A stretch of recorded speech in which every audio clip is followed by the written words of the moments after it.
Here at the County of San Bernardino. We're going to call this Board of Supervisors meeting to order. We want to acknowledge the High Desert and Joshua Tree video conference sites. And today we're going to be led in pledge and prayer by 2nd District Supervisor Rutherford, who is Thank you, Mr. Chair. It's my virtually. pleasure to introduce, and I believe he's with us by phone, Brian Worsell. He's the executive pastor of Weekend Experience and Creative at Hillside Community Church, which has its main campus in Rancho Cucamonga, but also offers campuses in Fontana and, of course, these days online for the entire world to participate in. Brian is also a moderator, speaker, and musician who practices these skills worldwide. He serves on the USA Board of Directors for Harvest India, doing good work. He, his wife Promise, and their child Quest make their home in Fontana. Pastor Worsell, thank you for joining us today. Morning, Pastor. Thank you, Supervisor Rutherford, Mr. Chairman, and Supervisors. And before I pray, I just want to mention that I'm honored to be a part of this first meeting of a new year to pray us in. And a big shout out to Benjamin Lopez, who's been a rock solid point of connection from the county to our church in this COVID season. Great work, Ben and Supervisors. I think you would all agree. You have great people on your teams helping to carry the work each day.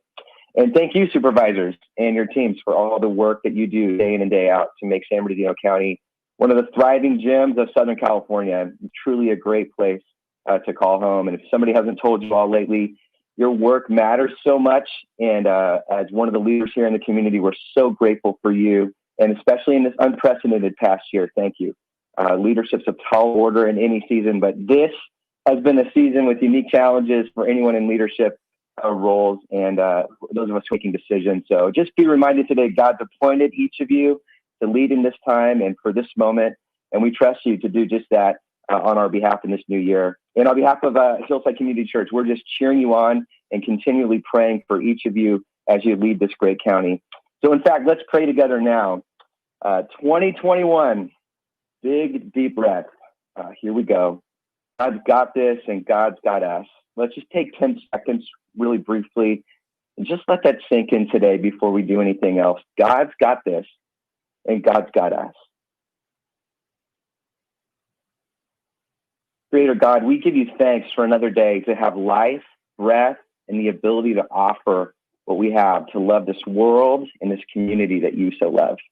We thank you for the opportunity we have to care for, to look after, and be a part of bringing flourishing hope to San Bernardino County. And we pray for every resident in this great county, and we ask your covering over their lives, their families, their jobs, their hopes, their God-sized dreams, and in this moment, the sanctity of their very physical health. Father, we recognize that while some are thriving, there are also many who are sick, hurting, broken, confused, lonely, searching, longing, and trying to find their next step today. God, you know the needs of our people, and we ask you to bring your peace, your help, your direction for all those in desperate need in our community today. The needs are so great, and so are the opportunities, and we pray that we would seize today for a better tomorrow for every resident in our county. We pray particularly for all of those battling the virus that has been ravaging the world. God, would you bring breakthrough for those suffering today in every hospital room, care facility, at home? Bring your healing touch. Would you hold close the families in our communities who are pleading for the healing of their loved ones in hospitals right here in our community, and bring your comfort to the grieving for those who are on the other side of tragic loss in this season. Would you protect all of our frontline workers and healthcare workers today who are striving to bring the care needed to those who are in need? And our desperate cry regarding this virus is simply, Lord, have mercy. We remember the scripture that reminds us that you are the God that is making all things new. God, do a new thing in eradicating COVID from the earth. We plead with you today for that breakthrough. And Father, we pray for our leaders here at the county. You have appointed and anointed these leaders for this moment and for this time. And you've called us as citizens to peacefully work together with them to see our world and our county thriving in beautiful ways in 2021.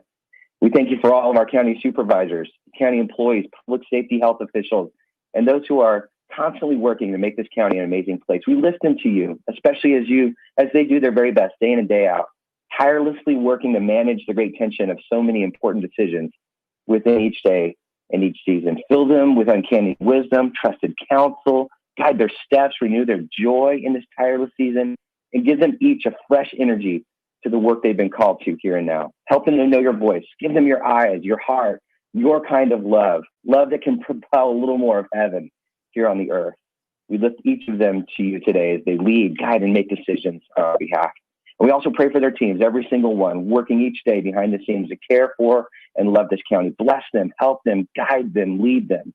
We offer to you each item of discussion on today's agenda, and I invite you and your presence, God, to fill this place with grace, peace, unity, mercy, and love. I pray that the decisions that are made and the important discussions that will be had in the moments ahead and in this coming year, that they would be helpful to our future and what's best for the shared common good of the residents in San Bernardino County. You love this place, and we do too, so we call on your help today. Do what only you can do in and through us together. I pray all of these things in the powerful name of the Father and Son and the Holy Spirit. Amen. Amen. At this time, for those who are able, let's stand and say the Pledge of Allegiance together. Ready? Begin. I pledge allegiance to the flag of the United States of America and to the republic for which it stands, one nation, under God, indivisible, with liberty and justice for all. Grace and peace to all of you in this new year. Thank you Thank you, very much, Pastor. Pastor. Okay, we're back and see if there's any memorial adjournments this morning. Supervisor Bach. Thank you, Chairman Hagman. We do have some adjourned memories. The first one is Frank Rickman, Rialto resident. He actually died of COVID complications. And, you know, our heart goes out to their family, longtime Rialto resident. He actually was a coworker of my wife at Southern California Edison. So this one is very personal for us. And, you know, we pray that everybody continues to be safe during these times. There's two others. Alan Dyer, who actually is a Redlands resident, but a longtime El Rancho Verde resident of the San Bernardino County pocket in the Rialto area. You know, Alan Dyer was a Navy veteran. He served our country honorably. He was a longtime educator, and he was a West Valley board member for many years in the Rialto community. So our hearts go out to his family and Donna Dyer, who's his daughter, who's very active. And one other, he was a longtime activist in San Bernardino County, actually Yucaipa resident, Jesus Munoz. He was active with the Chicano Latino Caucus, which was an active group throughout San Bernardino County. But, you know, he's going to join his wife, Vi Munoz, and, you know, the son, Kenny, is still around, and he's active in the Yucaipa area, a small business contractor. And I just want to say our hearts go out to those family members and mourn all those that have been lost in the 5th District. Thank you, Chairman. Thank you. Colonel Cook.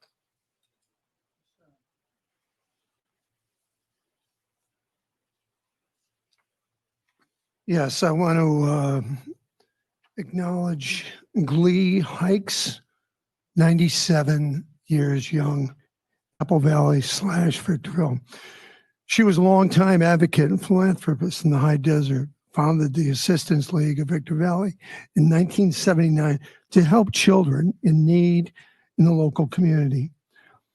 The work this group has accomplished includes Project Read, which helps meet the reading and comprehension needs of local students. Operation Hug, which provides teddy bears to children suffering from physical or emotional trauma. And Operation School Bell, which provides new school clothes to children in need. Thank you very much to one of our heroes who has passed away. Colonel. Janice, do you have anybody this morning? Thank you. We're going to move on to reports from County Council. Michelle?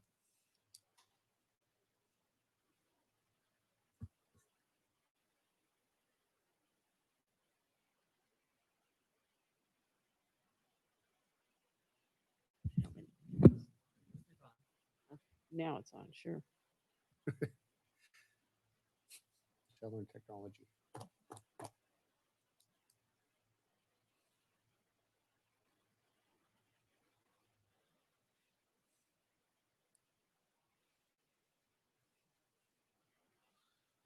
Thank you, Mr. Chairman. There are no items to report this morning.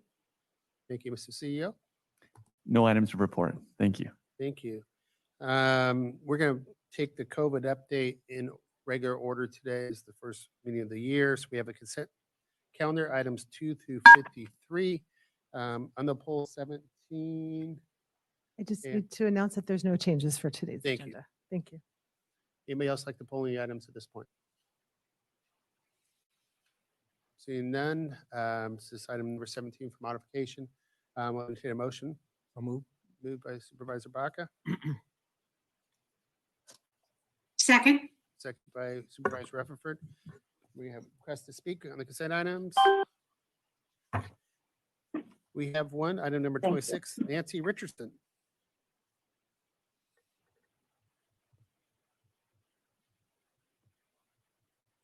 Item 26.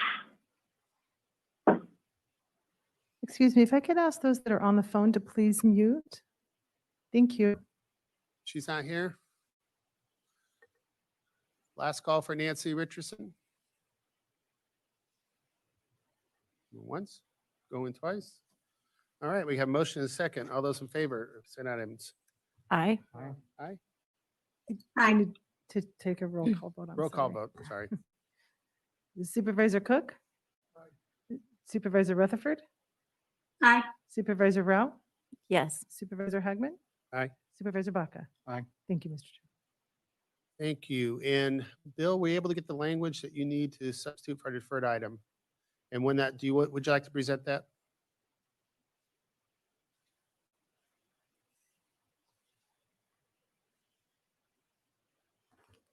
Good morning, board members, chairman. It's my pleasure to talk about item number 17. My name is Bill Gilbert. I'm hospital director for Arrowhead Regional Medical Center.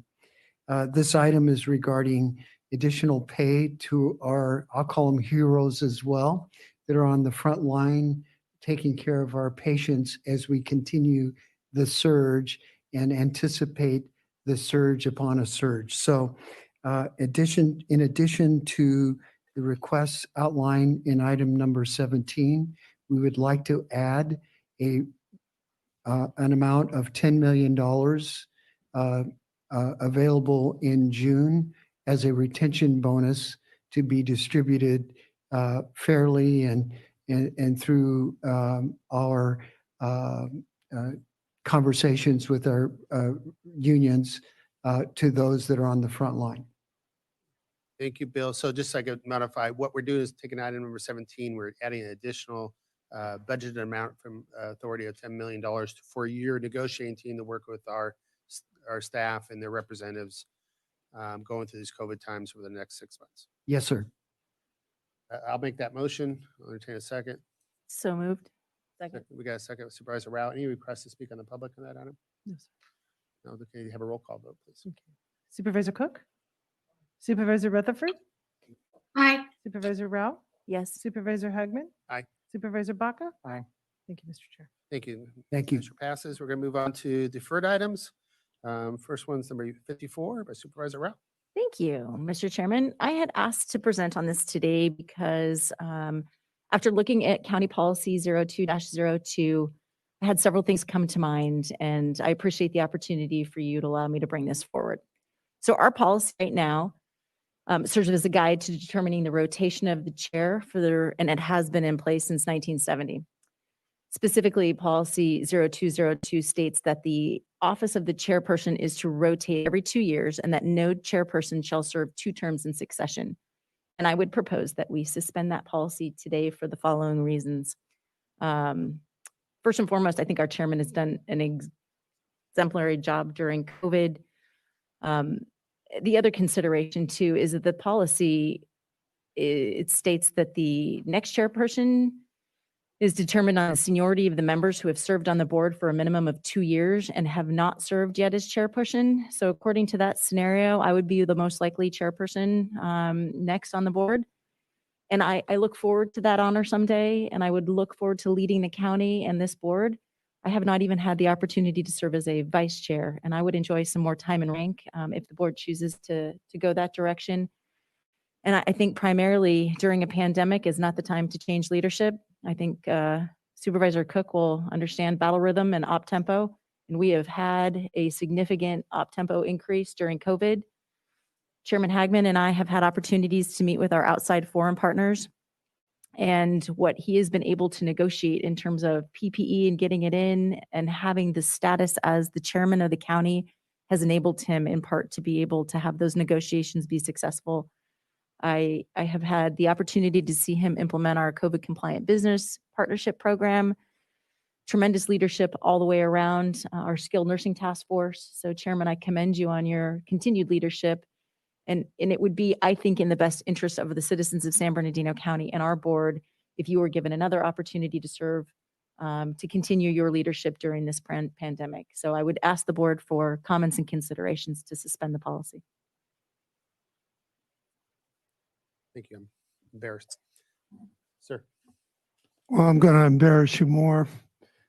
I'm obviously new here, but I've been seeing a lot of changes in leadership in a lot of different areas, obviously the military, Congress, local government. And the one thing you have to be very, very careful of when you're in the middle of a crisis and you have a leader that's handling the situation and everything is well in hand, reacting to everything that's happening on a daily basis, you don't want to change leadership unless you have a very good reason. And unfortunately, normally it's illness or heaven forbid death. And he looks in pretty good health, but maybe we should have a physician attest to that. So I strongly support continuing the leadership of the current chair in the short time, but for years, all the years in Congress and everything else, his leadership has been exemplary. And for those reasons that I agree with, whether that's a motion or a proposal, or I'm not sure what, that we keep the current chair Well, in place. the item we're talking about suspending the rules in 0202. So I assume that's a So motion. it would be my motion to suspend the rules Then I would- if the rest of the board is amenable to that. Well, I was going to second and then Sure. discussion. I've had More my comment. discussion. Just a comment, if you don't mind. Thank you, Chairman. So, I know this is one of those policies that's, hasn't been changed in many, many years. I know we're taking a look at it, but I think this is an appropriate time. I want to thank, Supervisor Rao for bringing this forward. I think it's an important time to continue with continuity. I know there's questions of continuity, but I think this is a good time. Chairman Hagman, in the short period of time I've gotten to know him on the board, he's done a great job, at least, in these first few months, at least in my tenure, leading the county. So, I'm in support of this, and I appreciate Supervisor Rao bringing this forward. So thank you. Thank you. Thank you. We got motion and second. Any more discussion? Public comments at all? No, sir. Roll call vote, please. Supervisor Cook? Supervisor Rutherford? Yes. Supervisor Rao? Yes. Supervisor Hagman? Aye. Supervisor Baca? Aye. Thank you. Thank you. Motion passes. We're going to go to item number 55, election of chair and vice chair. Mr. Chair, I would like to nominate you to remain as chairman for the next duration. Second. If I could just for just one moment, I do need to read through the order of proceedings. Okay. I don't want to get ahead. So just in accordance with the county code section 12.0101, Rule 4, the San Bernardino County Board of Supervisors will now elect a chair and vice chair to serve for the next 2 years. I will now open the nominations for the chairperson. Sorry, Supervisor. I would Rao. like to nominate Chairman Hagman to remain as chairman. Second the nomination. Thank you both. Any more nominations from the floor? Hearing none, I will close the nominations. Thank you. And for vice chair? Mr. Chair, I'd like to nominate Supervisor Rao as vice chair. Thank you. I'd be happy to second that too. Any more nominations from the floor? Hearing none, we'll close the nominations on that. If I could please just take a motion, a roll call vote for both elections. So for the election for Supervisor Chair, for Chairman Hagman to remain chair, Supervisor Cook. Aye. Supervisor Rutherford. Aye. Supervisor Rao. Yes. Supervisor Hagman. Aye. Supervisor Baca. Aye. And for the election for Supervisor Rao as vice chair, Supervisor Cook. Aye. Supervisor Rutherford, Aye. Supervisor Rao, Yes. Supervisor Hagman. Aye. Supervisor Baca. Aye. Congratulations to you both. Thank you. Thank you. And I just want to say thank you to my colleagues for the vote of confidence and very humbling. Thank you. And we'll just keep trying to work as the team to get through what 2021 brings. I don't think it, hopefully it's not as eventful as 2020. But we'll continue to work as we have been as a great team, including with all the directors and staff we have at the county and all the members of the county employees and the residents working together. So thank you very much for that. We do have several subcommittees, and instead of going off each item, I think I'll turn it over to the clerk and just do whatever you do to make all those things happen between now and 64. Thank you, Mr. Chair. So I'd just like to announce that the election for the chair and vice chair of the Board of Supervisors that just took place also designates the chair and vice chair for the entities identified in items 56 through 63. So no further action is needed on those. Thank you very much. Thank you very much. We do have public comments, and I've been going out of order everywhere, but we do have one, so I'll take that now before we get to the CAO update on COVID, or we have two, I'm sorry. Mr. Clifford Reed. Good morning, sir. After that, we're going to see Nancy Richardson. Mr. Chairman, Board of Supervisors, there seems to be a Please lack talk of- into the mic, sir. It's, bring the mic up to you a little bit so we can hear you. Thanks. There seems to be a lack of code enforcement in Lucerne Valley. There's been items that have been turned in 3-4 years. Nothing's been done. One of them's a fire hazard in Gordon Acres, down the street from the county fire station. There's several wells that have been turned in that are full of trash or in a pit that can leak contaminants in them. The ones that are full of trash been capped, but somebody says, "Oh, I can't use them. I'll run my gray water there." Contaminates the groundwater. A place on Highway 18 where you had a deputy involved shooting last week could have very well been a disaster if that car hadn't hit that water dispenser, went across the street and got a propane tank sitting out on state right of way with very little protection around it. Could have blown up the whole center of town. Got a illegal wood yard that's getting worse and worse with tree trimmings and stuff packed in the back, heavy equipment. There's not enough water in town to put out a fire there if we get one. And I don't know what the answer is, but something needs to be done now, not next year or 2 years down the road. 2-3 years is ample time to solve these problems. There's many more. There's tires along the highway on a fence, outside on fence line, that Caltrans, County Road Department, code enforcement, when they go out there, can't, from 18 from Apple Valley, can't miss them if they're watching what's going on around the highway. Somebody hits one of them tires, they're going to get impaled by a fence post where they're getting out of somebody's way, trying to avoid an accident. I can guarantee you, if some of these things aren't taken care of and somebody gets hurt or property is destroyed, the county, along with the property owner, will probably be sued in today's environment. Thank you for your time. Thank you for your comments, sir. We're going to move on to Nancy Richardson, then Christy Sepulveda-Bertrett.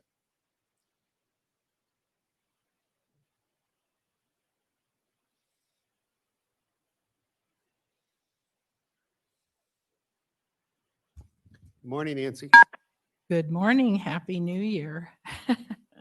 I'm sorry I missed my first calling on the number 26, but I had an important phone call I had to deal with.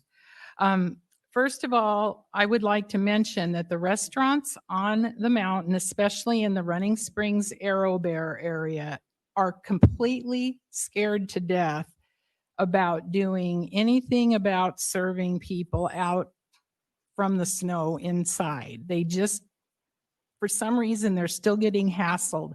I asked yesterday, are you still getting hassled? And they said yes. And they were told to take all of them chairs and umbrellas that they had outside. They can't have those outside. And they've got so much plexiglass, you wouldn't believe it, inside.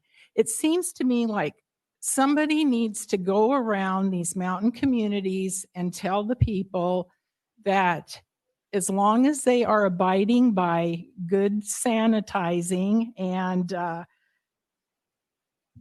social distancing, that they should be allowed to have people inside. I mean, we still have tons of snow up there. And I don't understand why these people are still living in fear. Also, we need to open the restaurant restrooms and the business restrooms. There's no place to go to the bathroom. And the other day, people were pooping out in the middle of a parking lot at our village market area. That's ridiculous. People should be allowed to go to the restroom. If you're going to let them on the mountain, have a place where they can go. And then all the broken sleds again. I'm just reiterating some things that people mentioned to me. I guess a whole bunch of community members went out yesterday and cleaned them up, but why can't we have a Dewey dumpster out there for people to throw their sleds in and masks? You wouldn't believe how many masks are out there. So we need to take care of that. Speaking of which, there's an article here regarding a German study and the effect that these masks are having on children. 68% of parents report alarming psychological and physical problems in first of its kind study. And we need to really pay attention to this because you have the ability to open up the schools. You can just say the schools will open. It's not up to each individual district. Just like Newsom says, it's up to each individual county how you're going to deal with things. That's not the same thing. Kids are not getting. That's time. Oh man, I didn't even get done. Okay. Thank you, Nancy. We have Christy Spovala-Bertrett.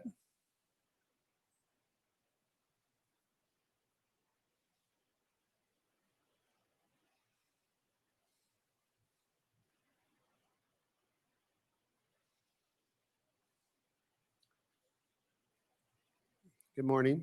Good morning, Board of Supervisors. I wanted to let you guys know that members of Stand Up San Bernardino County will be requesting one-to-one meetings with all the Board of Supervisors, and we would like certain questions answered. And I will read these to you during public comment and then email them again today after today's meeting. We have sent these questions in writing before as well.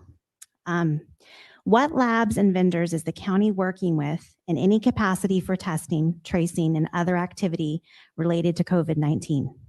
What cycle threshold is being used for PCR testing across the labs and hospitals in San Bernardino County?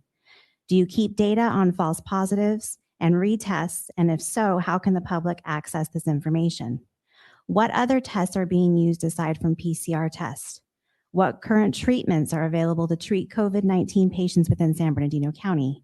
What channels should we look at in order to begin the advocacy process for the elderly and disabled in long-term facilities, as well as our children not having access to in-person school? Prior to the stay-at-home order, the health equity metric had not been updated for many weeks. Do you know why this is? Pertaining to the stay-at-home order, please provide the past 5 years of ICU occupancy throughout San Bernardino County during this time of year. Thank you very much. Thank you for your comments. No other requests to speak at this time? Okay, we're going to go in discussion item 64. Leonard, things to get updated from. There's a lot going on in COVID world. There is, Chairman. Thank you so much. And today we have a team here that will partner with me in going over this presentation. So today we want to cover a few items with the board. We want to cover the current COVID-19 statistics, our vaccination rollout, and our public outreach. With me today are Corwin Porter, our Director of Public Health, and Bill Gilbert, our Director of our hospital. They're going to cover the current COVID-19 statistics.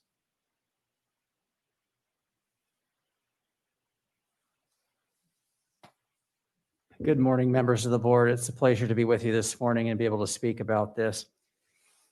So currently what we're seeing by way of county statistics is somewhat of a plateauing of our positivity rate. So it's leveled out. It's stuck right around 22%, give or take. So that's good news for us. The equity positivity is also leveled out and it's at 25.4%.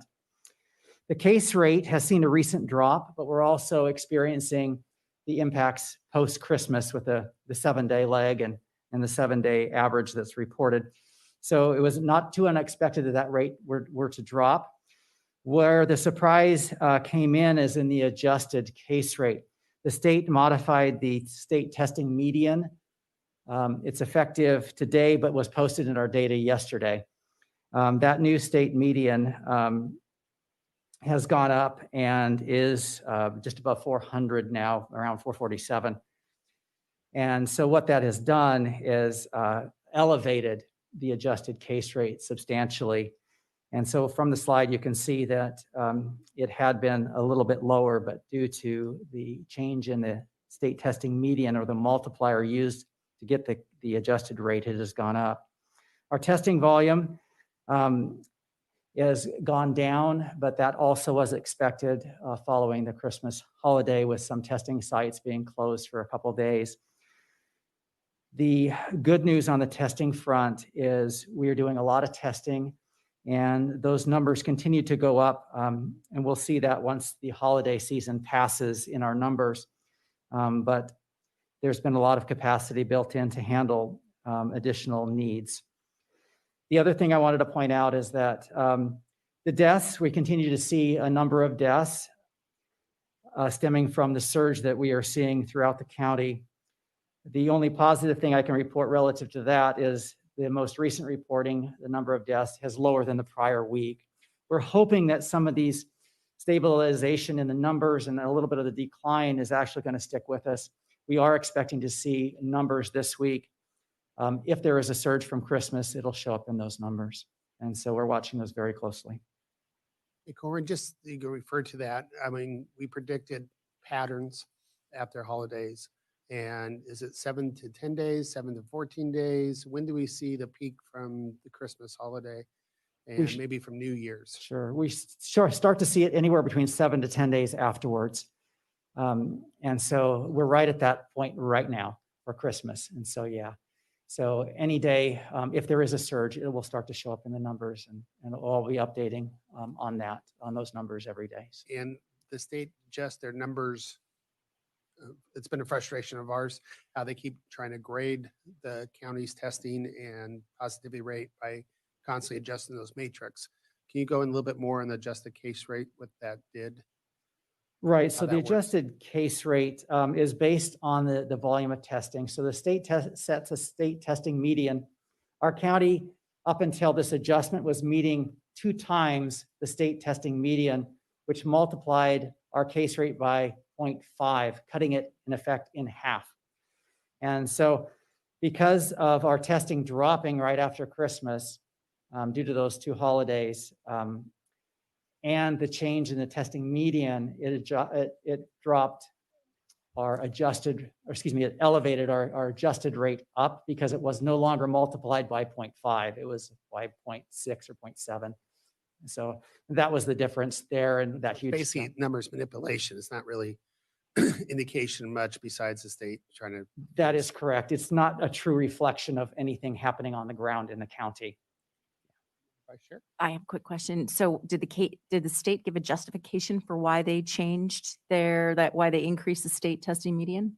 They do it every approximately 4 weeks. And so it's kind of on cycle. The challenge we had is no one got notified that they were adjusting it. And so we kind of found out as we pried into why the number jumped so high. And then at that point, we found out that they had adjusted it again. So they don't notify us.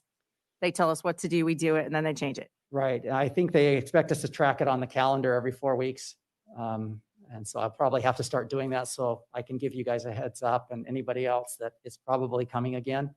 We've also asked them to consider putting that on hold, given that our emphasis now is moving toward vaccination. So we're hoping that conversation takes root with the state and that the more attention be focused on vaccine and testing as we move into the weeks ahead. Any questions? Yeah, Colonel. Yeah, I understand what the state's doing, but this seems like obviously a legitimate complaint on the way they did this. Doctrine of no surprises and something that's the most important issue that we're facing right now. And I'm wondering, should we go back with at least a letter, a strong letter from the board here expressing our anger, if you will, or just the fact, common courtesy, to keep us in the loop on this, you know, because there's fallout from this without, you know, we're trying to do the best we can, and it's a phone call or something like that, carrier pigeon. It's just very, very irritating, the hubris of the state right now. And, you know, I've been state assembly and everything on, but send a letter that somebody has to, in positions of authority. Once you sign something, and maybe they don't want to do it, you own it. And then I think I propose that we ought to go, at least right now, with a letter from us saying, hey, we're trying to fight this problem. And then we get surprised on this issue, if I understand the facts correctly. And correct me if I'm wrong. Maybe I'm misinterpreting this. Supervisor, we have no idea what the state testing median is going to be until it's posted. So there is some surprise there, even though we know it may happen on a 4-week cycle. We don't know what that number is going to be because it's a statewide calculation. Yeah, and I understand that, but there's a detrimental effect on us here that where we're trying to solve this problem. And I just think that's bad government from their standpoint.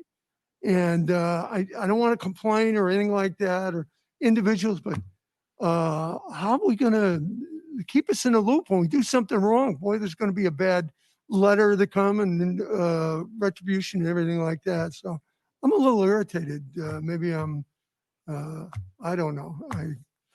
Supervisor, we can, Corwin's on the call with the state a couple of times a week.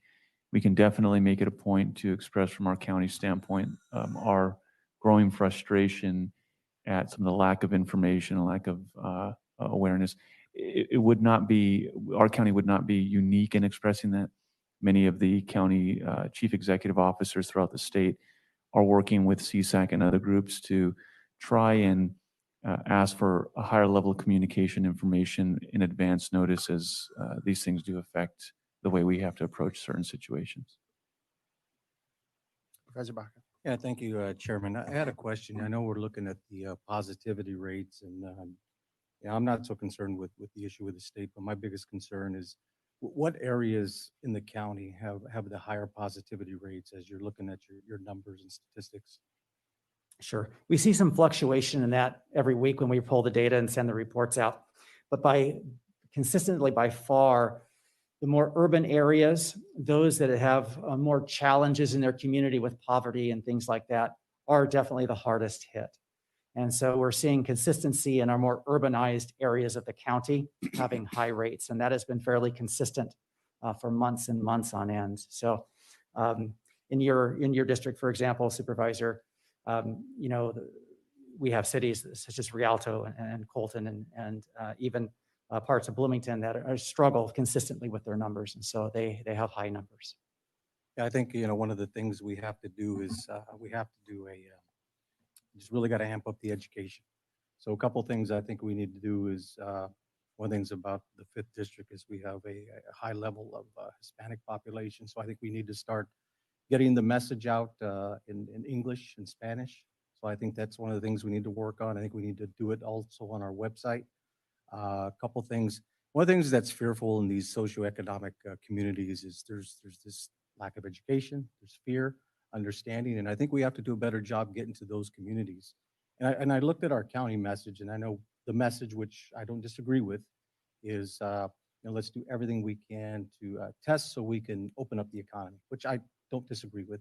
I think also we need to talk about safety. We need to really encourage safety and talk about how it's really impacting our hospitals. I mean, ARMC, I mean, they're working their tails off to do everything they can to make sure that our communities are safe. So when we're looking at ARMC, overtime is great. We pay people more, but at some point in time, people are going to need their time off. They're going to need their sanity. They're going to need those things. So I think we really need to amp up the education, because as these numbers, I know that there was lack of testing during the holidays, but now we're going to analyze going forward. But I think those are some suggestions we need to do as a county. That's just my opinion. Thank you. Yeah, Supervisor, we agree that as we're formulating the communication strategy, we'll talk a little bit about public outreach at the end of this presentation, that a broader message, especially about safety and protecting your loved ones, protecting the infrastructure of our medical healthcare system, we'll definitely build those into the communication strategy. Thank you. And to go on back up Supervisor Baca's comments, to try to say we have an advertising budget, we put money away, we have consultants. We really need to work with the local communities that the hotspots are in multiple languages, different ways, whatever. I know we're doing a lot of that already. I know on my calls with the mayors that we've reached out to them, find out what their preferred method of communication is for their community. I know back in my hometown, we have a local paper that basically no one else reads besides the locals, but they read it. But to find out the right piece of the puzzle to fit for each hotbed of community, and not a one-size-fit-all for the county on education and the communication, that we should have, really work with our local representatives to find out what's the best way to communicate, even some of the community groups, to get them out there and really target those hotspot areas. And I would assume because it's more of a denser population, sometimes we see those areas. And I was going to ask about the comparison to like LA County, which is kind of taking a much different approach in our county as far as enforcement, heavy-handed approach. And their numbers are, my understanding, it's worse than ours at this point in some of the cases. And but I think to the supervisor's point, to try to work as closely on the ground level with the community members and the local representation there, the city council, community groups, to try to make sure we get that. And we've been consistent in the messaging. I mean, I really do. Every time I'm sick of saying it too, but I do believe in it. Wearing the mask, physical distancing, the hygiene is the biggest set of things that we can do as residents of this county to combat the spread. And unfortunately, we predicted the spikes after Thanksgiving, and we had it. We're predicting a spike the next couple of weeks. Do the Christmas holidays and New Year's celebration. We're probably going to unfortunately have that as well. And the numbers on your bottom screen right now showing 19% over our ICU capacity is not a good sign for the county. And we need to do everything we can. This is our full press out right now to make sure we keep people where they can stay at home, stay away, keep this thing from multiplying even more. Chairman, if I may, just one last thing along those lines, and I appreciate your comments. One of the things that's very important is we really got to, not just in ARMC, but all our private facilities, is just patient care. And we don't want to turn people away that maybe have smaller ailments, but that's becoming a problem. So I think, also patient care becomes very, very important for our constituency. So, not just ARMC, but I think countywide, it's an issue. And I hate to see someone that needs access to healthcare, but gets turned away because, COVID's really, having a big impact on our hospitals. Thank you. It's a good segue for our presentation, because I'd like to call our hospital director, Bill Gilbert, to come up and talk a little bit about the last couple of points on this slide regarding our ICU. Thank you, CEO Hernandez. And again, I'm Bill Gilbert, hospital director for Arrowhead Regional Medical Center. I'd just like to highlight a few things. As you can see on the slide, with the raw data, we still have about 5% capacity in our ICUs, but adjusted for the number of COVID positive patients in the ICU, we're underwater by about 19%. Essentially, the hospitals are overwhelmed. Right now, all hospitals have activated their surge plans. On paper, it looks as if we have 500 vacant beds throughout the county. In fact, because of staffing, we've only been able to use about 20% of those beds. So the biggest critical factor for hospitals serving not only the trauma, the emergency, and the COVID patients, but those patients you're talking about, Supervisor Baca, is the biggest critical factor is our staff. And the board kindly, with item number 17, will help us address that. We are on the verge of implementing what is being called crisis care. So crisis care is unfortunately a time when we start to look at the demand and the resources that are available to meet the demand for healthcare. That means in most cases throughout our county, the hospitals are going to break ratios. They're going to move to more, I call it innovative care, but team care that basically the message to our staffs respectively is do more with less.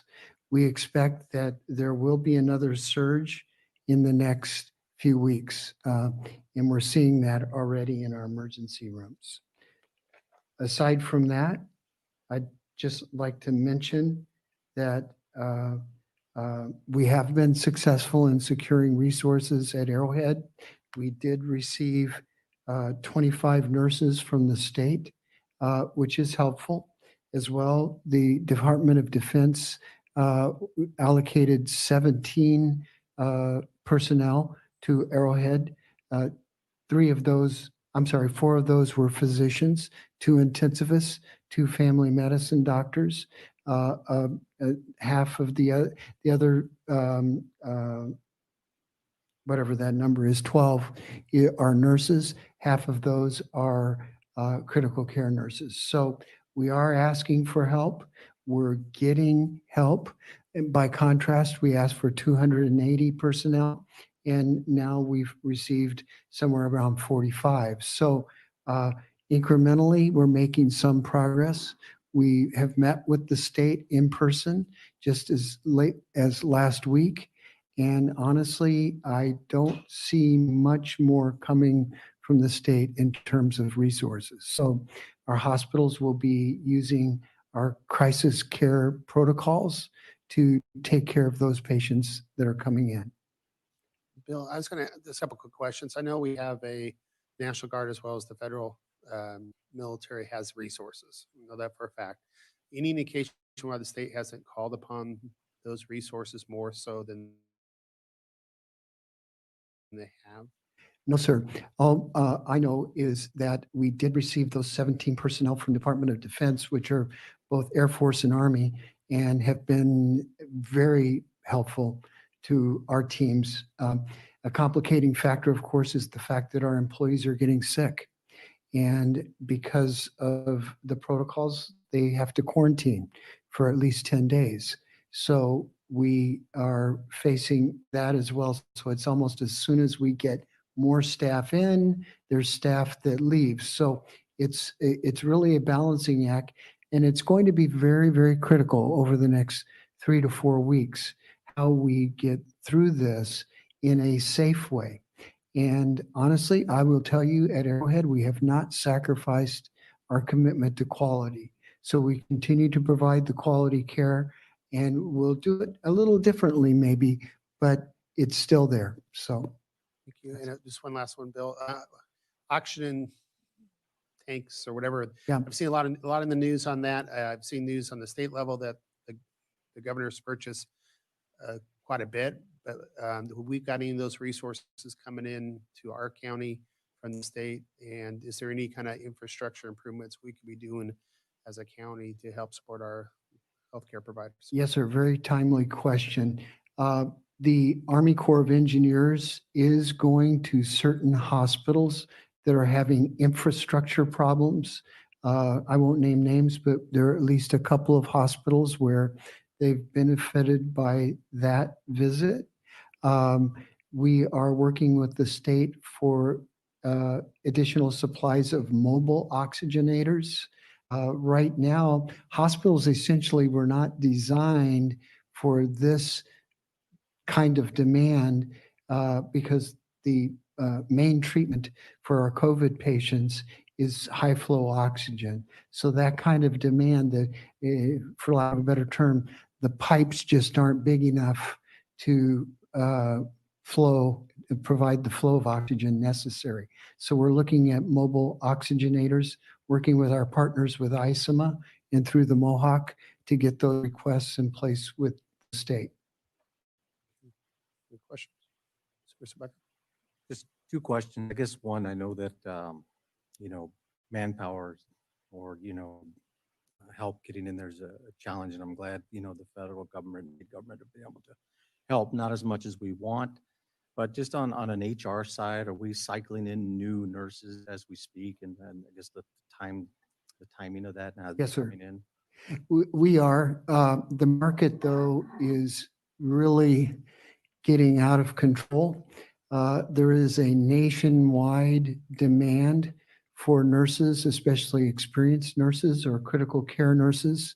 So we are competing with many travel agencies, which is very, very difficult. We are, though, with our partners in HR, recruiting. A lot of our recruits are new grads, which will come in and work with our more experienced staff and expand the scope of their practice. So the answer is absolutely yes. I get a report daily on the number of people coming into the hospital. And I am very proud of the fact that we've worked together, that many times crisis breeds innovation. Our HR department has really expedited onboarding, which can typically be very long. We're doing it very, very quickly. So thank you. Thank you. And then the last question is there much coordination between ARMC or our county hospital and private hospitals at this point in time? Yes, sir. We have a call twice a week. We had a call this Monday where we talked about the implementation of crisis care across all of our hospitals. There's absolutely excellent communication day and night with our friends throughout the county. We have each other's cell phones and try to work together to appropriately move patients if we can.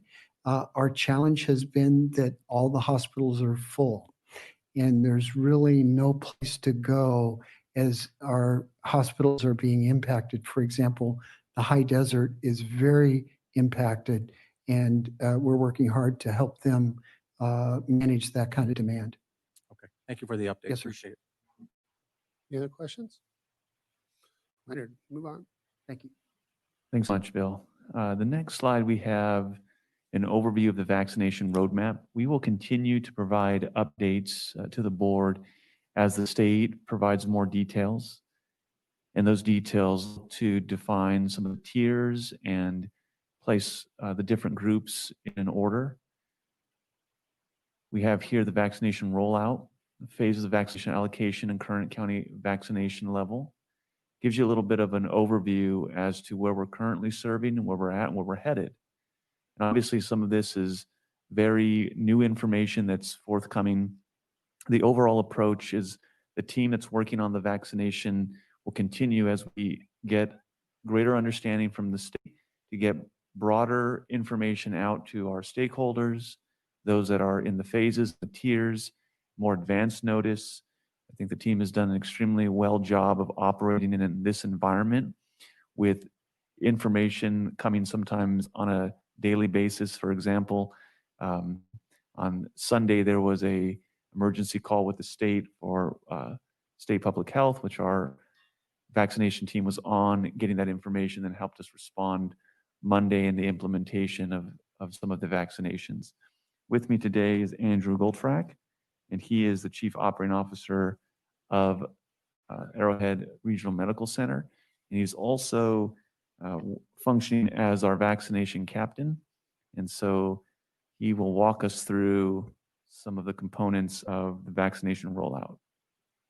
Thank you very much, CEO Hernandez, and good morning, Chairman, good morning, board members. Andrew Goldfrack, Chief Operating Officer for Arrowhead Regional Medical Center. About 3 weeks ago, almost to the day, is when we got our first vaccination from Pfizer. which was very exciting. That was an initial 15,600 doses. The following week, we saw our first allocation of the Moderna vaccination. Currently, to date, we are finalizing our initial phase 1, tier 1, which is primarily the acute care hospitals, medical first responders, and dialysis centers. Our partners within the Centers for Disease Control and Prevention, in partnership with both Walgreens and CVS, are working with the 300 plus skilled nursing facilities and long-term care facilities to vaccinate those staff and residents. That partnership has started to roll out in San Bernardino County and the rest of the state last week. To date, we've seen within this group, we've seen a larger percent of individuals receiving the vaccine than we are hearing relatively across the state. To date, we have approximately vaccinated about 45% of our allocation. In comparison, the state is seeing about 30%. And you're hearing that a lot on the national news as well in terms of the amount of vaccination going out versus what's being utilized. I will say from a county perspective, we are ahead of the game and vaccinating more as a percentage than our neighbors and the rest of the state. So far from a... Andrew, if I could just interrupt, I do want to highlight that the state on a call did give our county an acknowledgement on how well this county is doing in its current vaccination rollout. And so I want to give that commendation goes to the staff and the team that's working hard. Some of them worked over the New Year's Eve, New Year's holiday so that we could have ready to go vaccination approach out here at HR and for the IHSS workers and in partnerships with West Coast Nursing School and others. Just shows the innovation, as Bill mentioned, sometimes necessities that is the mother of that innovation, and we're proud of the team for all their hard work. Thank you. Back to you, Andrew. Thank you. And absolutely, the team has been very collaborative across the entire county, both on a private and public sectors, to make sure that we are vaccinating as fast as we possibly can. We are finishing up phase 1A, tier 1. Last week was kind of the transition from that tier to tier 2, which we started this week. If you want to go to the next slide, please. This week, we're starting to focus on that tier 2, which is as Leonard mentioned, the IHSS staff, our intermediate care facilities, public health staff, primary care physicians and clinics, home health agencies. We have a large task ahead of us in the next 10 days, as there's about 112,000 healthcare workers throughout the county. And the first tier represents only approximately 26% of that. So we still have a fair decent amount of time to go within tier 2 and tier 3 within phase 1A. And we are being asked by the state to complete that, hopefully within the next 10 or so days. So there's a large task in front of us to complete that. Realistically, I think it's going to take a little bit longer than that, but we are partnering not only with all the different departments within the county, but also looking at private partnerships as well. And if I'll add, who's been a great partner are our unions. They've really helped out in messaging and mobilizing with the staff and the rank and file. And our HR department and labor division are working closely with them, and we just want to thank them publicly here for all their hard work and their effort. Absolutely. And then on the next slide, please. As I mentioned, the state has a goal to move through phase 1A in its totality within the next 10 days. Next slide. And to do that, there's going to be a large task that we are working through. We are coordinating with the CAO's office on putting together mass distribution or mass vaccination strategies, as well as looking at a variety of different partnerships. We have worked very collaboratively with our HR departments to onboard roughly a little under 200 staff to help with these initiatives, and those efforts are continuing to be ongoing. And as I mentioned, right now, to date, we've received about 68,000 total doses within the county. Our team is moving as fast as we possibly can. We've got great cooperation and partnership. Our goal is to vaccinate as many people as quickly as possible. Thank you very much. Andrew, I have a few questions for you. Heard about partnerships with CVS and Walgreens for the senior care facilities and stuff. Can you kind of go through that operationally? Obviously, that's a separate, I guess, stockpile, and that plan is coming out. But we have to put all these pieces of the puzzle together to make sure we get to the right population. So start off with that one, I guess. Sure, absolutely.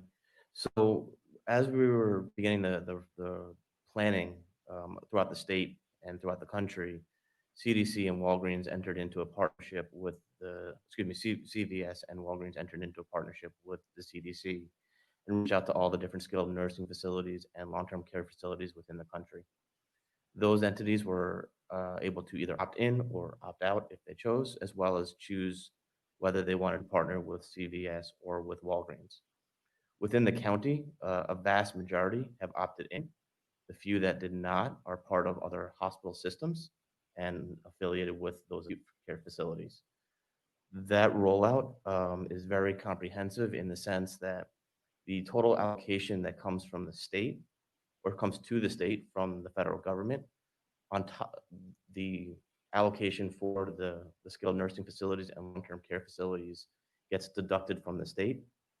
And then there's a further deduction for those health systems that are part of multi-county entities. And then the balance is split to the local health departments. Thank you. The second thing is, I was going to say, we need to be as transparent to the public as possible about this process. If there's a way to update those numbers, just like we do our testing, our COVID positivity, those type of thing on our website, that'd be good.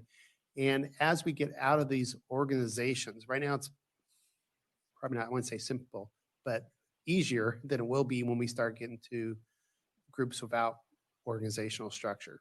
Right now, if we go, law enforcement, EMTs, we have a roster. We know who they work for. We can get to them. As we start going into phase 2 and some of the individual residents who may fit certain categories, elderly, existing conditions, those groups are not there. Is there a thought process how to classify them, give them a number, give them heads up, hey, your turn's coming up next week, to try to get demand to match up with the supply we're getting? We hear stories that sometimes vaccinations are defrosted and ready to go, and then some people are not taking their opportunity to get the vaccination right now. Do we have a secondary group ready to fill in? I know we're doing better in that, but obviously we want to get this out as quickly as possible. We have, myself, I'm sure every other board member here has been getting lots of calls over the last few weeks from people, those higher risk groups or age level, that want to know when they come get theirs. So the more information we can get out, the more organization we can give expectations of, hey, you're looking at week whatever, and maybe by weeks, but you're on, that type of line, or even pre-sorting of some sort would be beneficial for us to at least give answers to some of these. Yeah, if I'm going to go back, Chairman, just to this slide here, the roadmap, because the team does have a couple of thoughts, and they're developing tools even on the website, and so that it would allow folks to interface and interact. The communication is going to be key, as has been mentioned, that once we get everything formalized and we also understand how many vaccinations we're anticipating, we can start to ballpark when certain tiers within the phases are going to be vaccinated, and then have an interaction with a portal on a website that folks can register, and then we can start an appointment process that way. Andrew, do you have anything you'd like to add? Yes, and I appreciate that. And in addition, one of the things that we're going to be updating on our website, and we are going through kind of a website update and refresh as we speak, is a tool that someone can go in, enter where they work or what type of environment that they work in, or a little bit of demographics about them. It doesn't save anywhere, but what it does is then it'll put out where that individual falls within what phase. So it also helps the average individual understand where they fall within the phasing. And I hate to be cynic, but how do we verify some of this information? What stops me from putting my date of birth in there where I'm going to be 75 years old?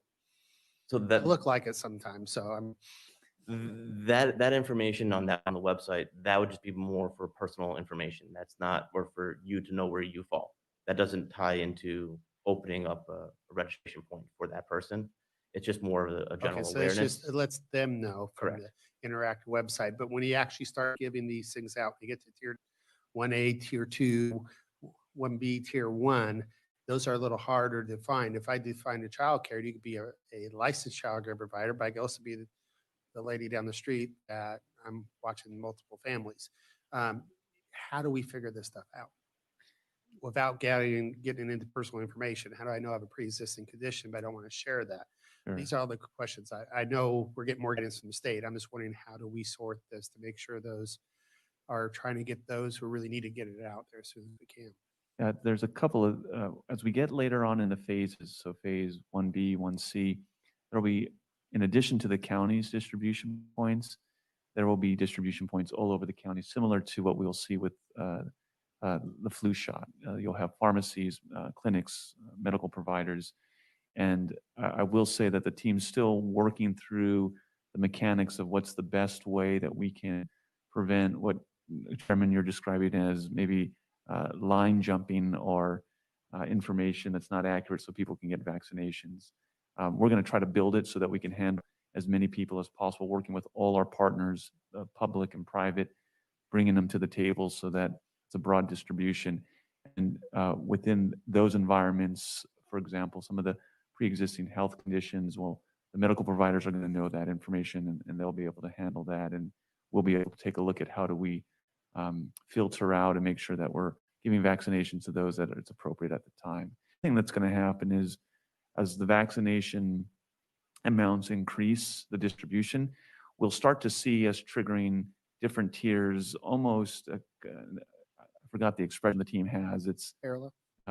It's not parallel track, that's the word I use, and they corrected me, but we'll get one started. We may not finish that, but we'll get another one started. And so Start to blend them.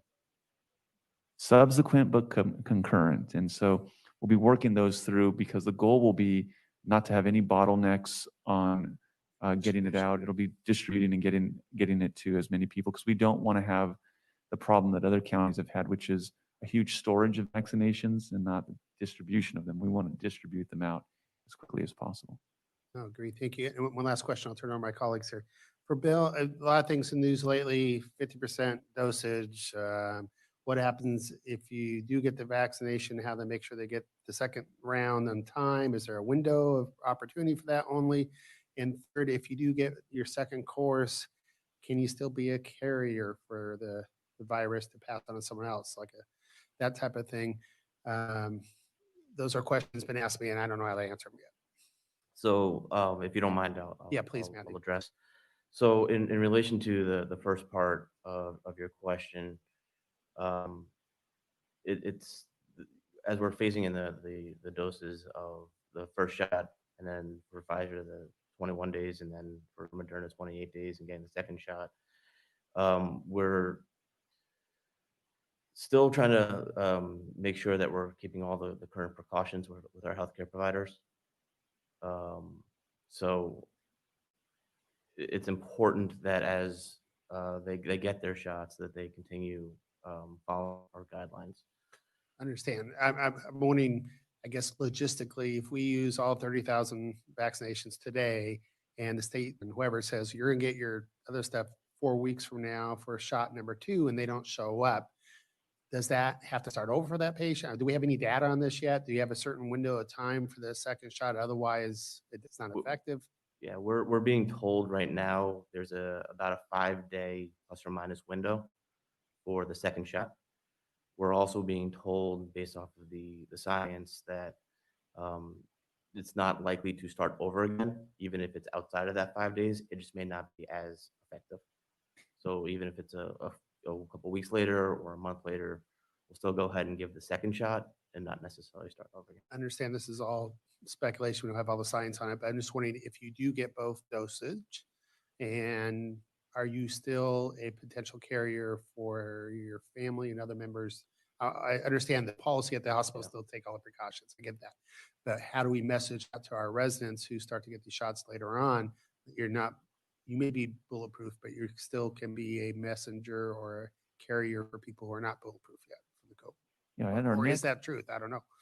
we can have the clinical folks come and provide a overview. And that's, because I think the questions you're asking are probably on the forefront of the public's mind. And so as part of our communication strategy, we can create videos with some of the doctors. ARMC doctors have been fantastic, but we can also build that into our next update. That sounds good. Yeah. So kind of like a vaccination 101, and what does it mean and what doesn't it mean, so that we can help the members of the public understand some of those realities. Any other questions from Hagen out there? Think Colonel. Yeah, I wanted to ask you about the VA coordination. I hate to use that word assume. Obviously, I don't have any contact with them, but they have their own number of patients that are probably in worse conditions than the average. Are they giving shots out, do you know? And about I haven't even checked in, maybe that's my fault, with the military establishments like Fort Irwin or 29 Palms or the places in Riverside. Do you know offhand? Yes, the federal allocations that are being put directly through CDC are going to those DoD facilities. So those are coming out of the allocation to both the military bases as well as to the VA. Okay, but are you coordinating it? In other words, so you don't know the amount or number of patients that are going to the VA or been tested or anything like that? Correct. At this point, we don't have the numbers that are going to the federal, just to the local. They go to, I believe they go to the state for collection, but we don't distribute. Correct. We can reach out, supervisor, and just in a relationship, see if we can get an idea of how they're doing, and see if there's any coordination or collaboration that we can help. As Mr. Goldfrack mentioned, they get their own allocation, but we want to just, since they're in our county, see if there's anything we can do. Yeah, and it would just ease everyone else. Now, we have dependents that are also eligible for that, right?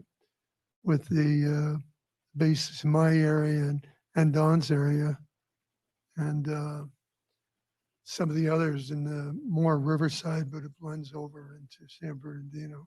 Yeah, we'll make a note of that, that the vaccination team will. And I don't know how coordination would work and everything else, but in terms of doses, you might have false counting in that. Our county has actually more people that have had the vaccination, but it came through the federal channel or change, so might not be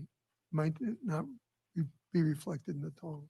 Yeah, absolutely. And we'll follow up and Thank we'll you. make the connection with those entities. Any questions? Supervisor Baca? Yeah, thank you, Chairman. I know that we talked about, phase 1A, 1B, and 1C, and some of the coordination we're having. And I appreciate the coordination we've done at this point, especially with some of our home care workers with SEIU 2015 that are currently getting vaccinated now or the last couple of days. So I think that's great. That's great progress for the county. But just in regards, as we look into the next phase, what's our role going to be as a county? Are we going to have county sites out there where we're going to be administering them? Because one of the fears, and I know that, it was mentioned earlier that the Fifth is one of the big hotspots in, underserved socioeconomic communities. But one is the fear factor, but two is what's going to be our role as a county administering those in our communities. Yeah, we will have a role. Public health is developing an overview of different sites that could be available in each district. We look forward to working with you all as supervisors, so that you can help advise us as to which sites may be more advantageous than others. Also, we'll seek input from our city partners. Our city managers and our mayors have been fantastic partners to help advise within their communities which sites are more accessible, which sites would have more visibility. We plan to bring that plan back to you fairly soon for some input before we roll it out. The logistical component of that, the staffing, getting everything lined up, that's what staff is working on right now. HR is working to get the staffing together. Andrew and the team are working to make with public health and Corwin and Josh Dugas, making sure that we can identify those sites very quickly here. Do we have a timeline for that? Just a rough estimate I would say the site selection could happen as early as this week. this week? Yeah. Okay. And then the rollout of those sites will probably take about a week or 2 weeks to kind of get them implemented. And those sites are going to be key to some of the additional phases. We won't be the only sites that are operating. You'll see other non-county sites activated, but it'll be really key to the distribution. Andrew, do you have anything you want to add to that? No, I think that's very accurate. You know, it's going to be both a public and private partnership. And we're going to be, trying to maximize all the different avenues that we could get the vaccination out, and certainly recognizing all the different communities with health, disparities. I guess the other question, I know that educators are part of it. Are we going to have a role in that? And I know that we operate or at least contract with many preschool services. And is there a goal to get our preschool services? I know they've been doing some virtual classes. Are we going to try to get them going back? Is our teachers or our educators within the county system in that line too? Yes, they are. Yeah, they are. And we are working with our superintendent of schools office very closely. And also, of course, preschool services within our department, and we'll be working with them. As far as getting them open, we have to talk with them about what the state requirements are and what those stay-at-home orders look like and what flexibility, but we can report back on that. Okay, and then the last thing, I know we really didn't touch on it earlier, but I know we didn't talk about the variant version of COVID. Is there any information that we need to share with the public on that? I know it's been exposed, there's been articles on it, but is there any information we need to share out there with the variant version of COVID? Yeah, there has been some information. Corwin, would you be? I forgot to ask it earlier, so I apologize. Oh, no, it's okay. Would you mind coming and just giving a brief update as to the variant strain of COVID and what we've been informed by the state public health about that? Right. So there is information out there. It's not, I would say, real substantial at this point. We know that in California, San Diego, and both our counties have had some cases of the new variant strain. So we did do a press release. And in that press release, we were very clear to make sure people understood that even though there's this new strain is anticipated to be a little more infectious, there's no indication that the vaccine is not as effective as any other strains. There's multiple strains out there. The reason the UK strain you mentioned got the news is because it might be just a little bit more transmissible, but the vaccine is anticipated to be very effective against these strains as well. And so that was the message that we've shared. And if it's not reaching, we can definitely come back and look and see if there's more ways to get that information out. Okay, thank you. And then just the last thing, Chairman, is just in regards to, I know that, we're talking about, with the private providers and us having stations, but there are also many people that are in wheelchairs, disabled, and may not be able to get out to these sites. So hopefully, as we're putting together our plan, we're thinking of those that are disabled and maybe in wheelchairs or maybe bedridden, and maybe they want, or can't move very much and have access to the vaccine if possible. That's a great comment. I know that we have mobile ability, and so we'll work that into the vaccination plan as to how we would look to provide that service. All our sites that we do establish, they go through a thorough ADA egress and ingress approach so that we make sure if anyone comes and needs the accessibility that it's able to be provided there. But we'll also look at the mobile approach as well. Okay, thank you. Thank you, Chairman. Certainly. Any more questions? All right, and just as we come to the end here, the last couple of slides, public outreach, we know it's very important to get the word out, and the team is working on many different approaches. Here's a bit of an overview: reassurance that the vaccines are safe, responsive healthcare providers effectively addressing concerns, specific activities, actively engaging community organizations is all part of what we're looking at.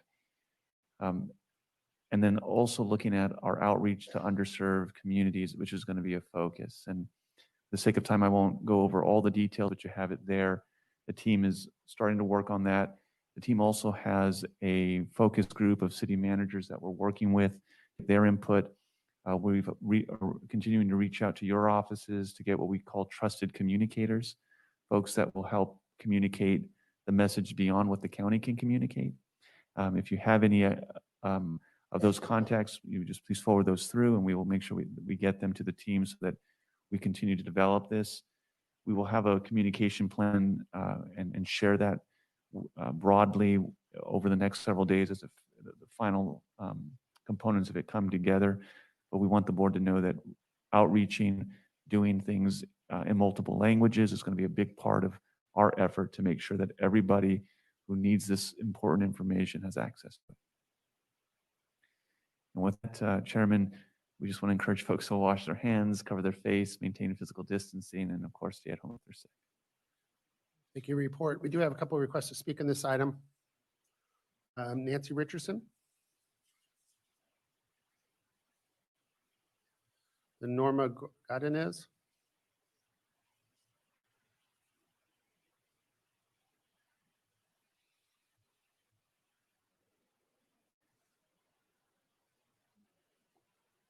Okay, I'm back.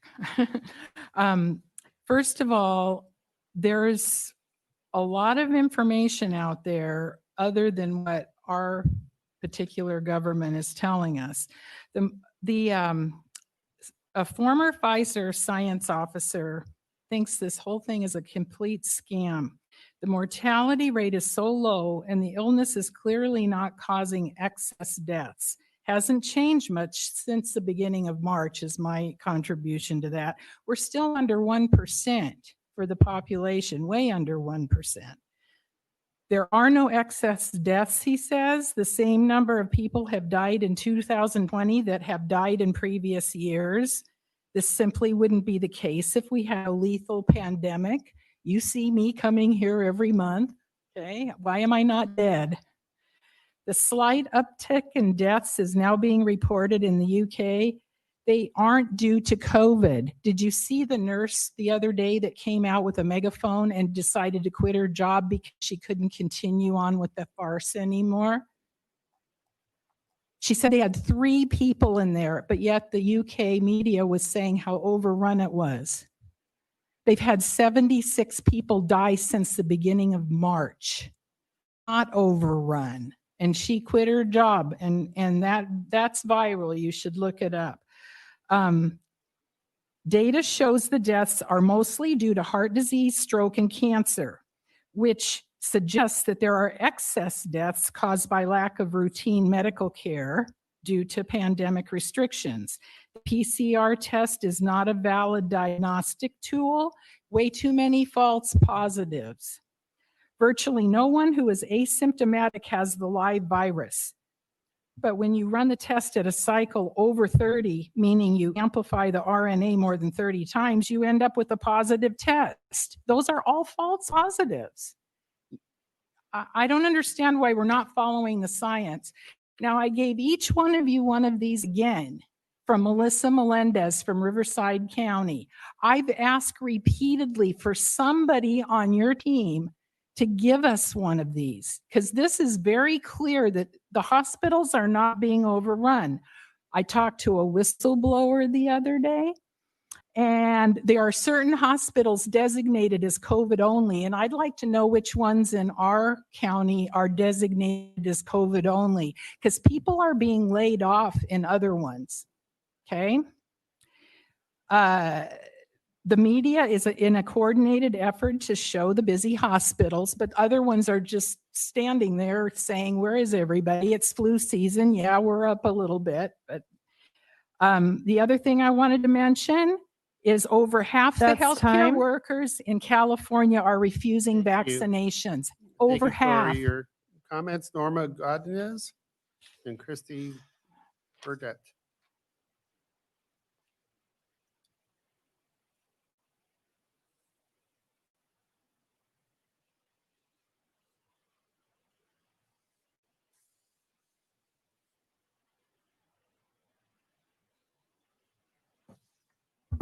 Hello, my name is Norma Godinez. I live in Alta Loma.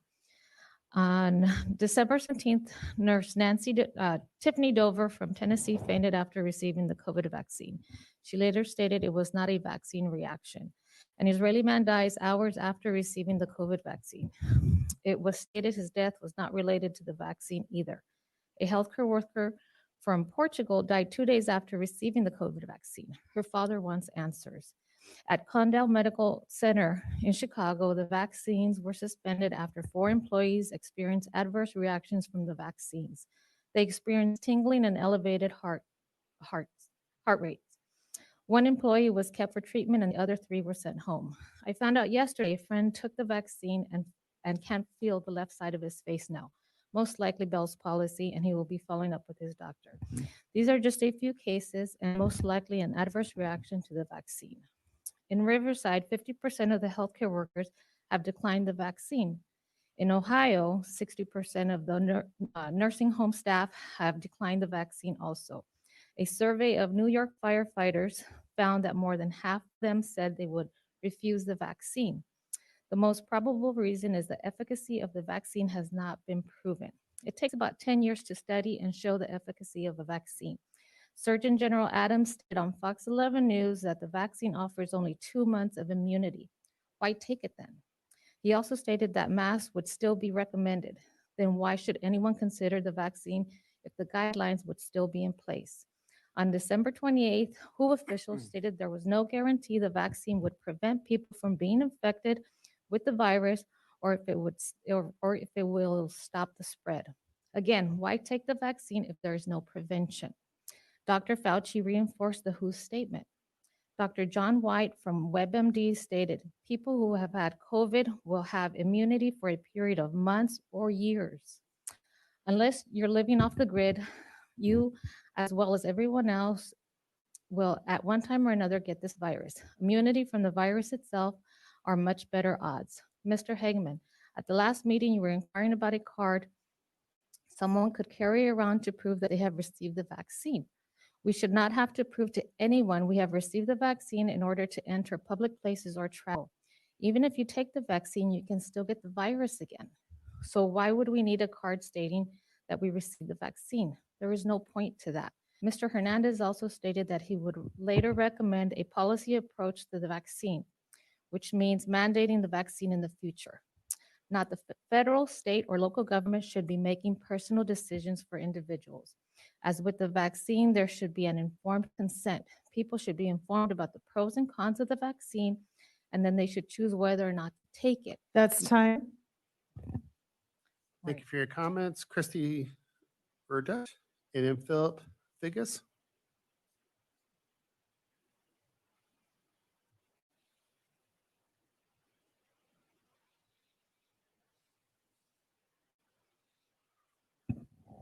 Morning, ma'am.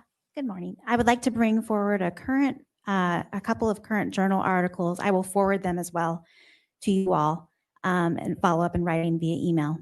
These involve asymptomatic spread or lack thereof. A Nature journal that involved millions of people found that there was asymptomatic spread at a nil, so 0 amount.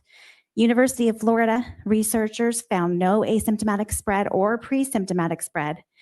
And if there is no asymptomatic spread, there's no reason for face masks or social distancing or lockdowns or quarantines or fraudulent PCR testing.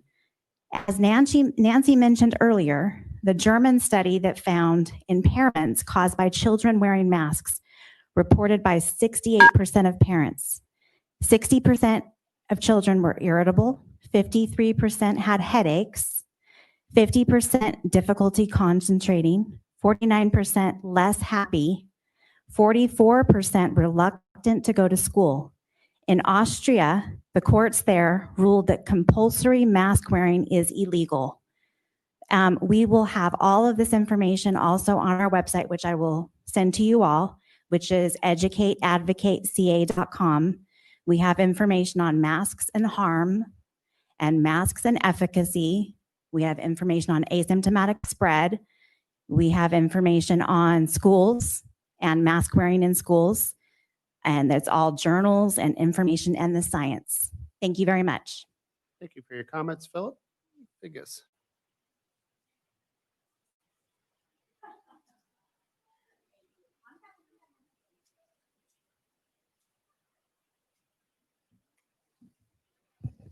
I'm kind of pleased to see that somebody doesn't have to run up here and wipe this down because I don't think it's going to really make a difference.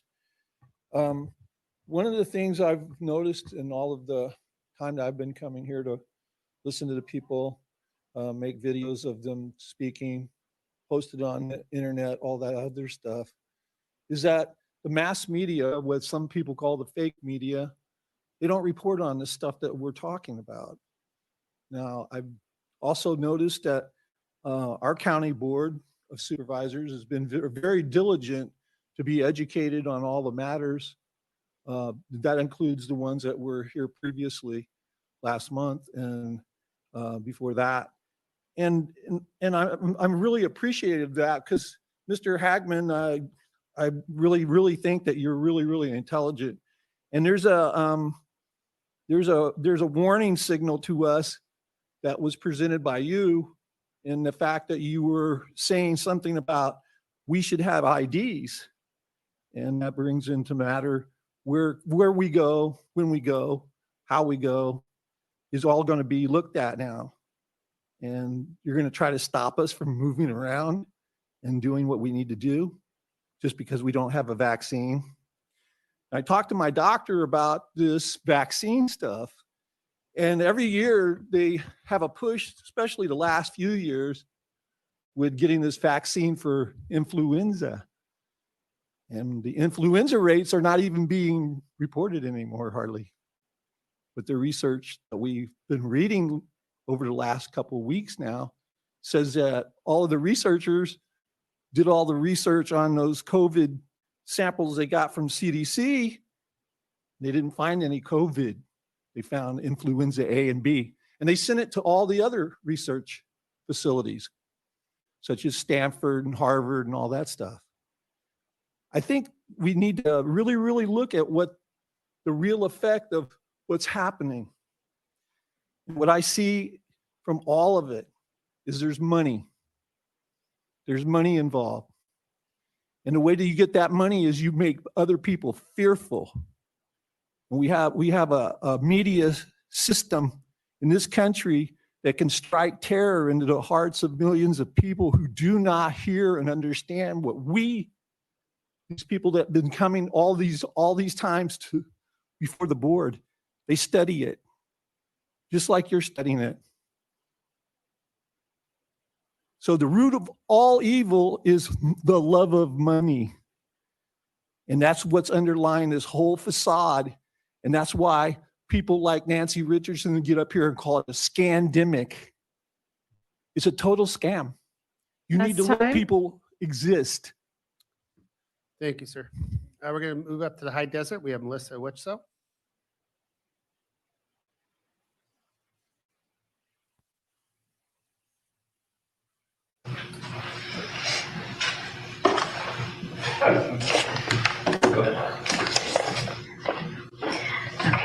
My name is Melissa Wetzel. I live in Apple Valley. I work with the organizations Stand Up San Bernardino County, Freedom Angels, and Apple Valley Freedom League. And of course, I represent myself. I would like to address item number 64 regarding the COVID-19 update. First, I would like to mention that the case fatality rate once again has decreased in Apple Valley, San Bernardino County, California, the United States, and worldwide since the last meeting. As of yesterday, January 4th, 2021, the case fatality rate in San Bernardino County was 0.71%, which is down from the last time I was here. Second, over winter break, my husband had to go to 2 different hospitals in the county, one up the hill, one down the hill, none of which seemed overwhelmed.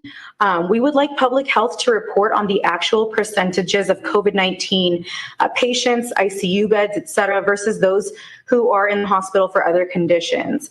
Also, we have reached out to public health multiple times regarding PCR testing cycle thresholds and more to no avail.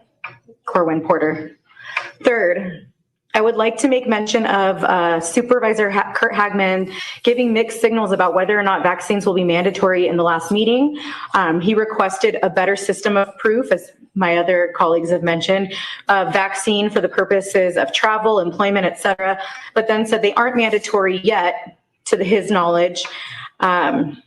We would like or I'm sorry, he requested a better system. If proof of vaccination is required for employment, travel, or anything else, then it is mandatory. We would like clarity from the board that under no circumstances will this experimental vaccine be mandatory for functionality in society.